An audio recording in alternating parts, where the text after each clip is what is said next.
إلى خطبتها فتفاجأت من أهلها بعدم القبول، ولم يكن بيدي شيء أنا وحبيبتي لفعله. فقلت لها مخاطبا: مشيت بكل بياض وياك، أنا محسب تصيري يا ابني يا غدان الشيب، تعاي قبال واحجيلي يا متربعة بحضن قلب اصبري، دعوف القسمة تانيني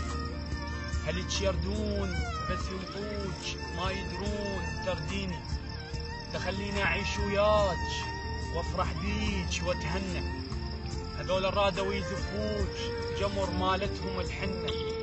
شتهنى ونسيت بساع عشرتنا، أنا تمنيت أشوف الناس تتعنى على زفتنا،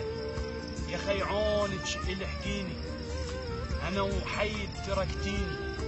ما بياش أعيش لحظة من دونك، وهلك للزفة يردونك، واريد من الله ينسونك يتركونك، ما يرضون أودهني يخطبونك، واصير وياك الله وياك لا ترحين، أبقى مقابل الحيطان وظل بس أحرق الشفتين، لا ترحين من تمشين ما تدرين روح تروح من وياك، ما تدرين خلصت العمر بس انتظر ملقاك، وين القاك؟ خذوك بكل صلاخة عين على العريس مسبية، ضل وياي يا بنية خليني أشوفن وجهك شوية واشبع بيك حنية، أنا تمنيت أريد وياك يجمعني حلال الله بسقف عرسان وخلص الليل بالفرحة، يا بنت الناس أتمنى أشوف البيت أنا وياك يجمعنا،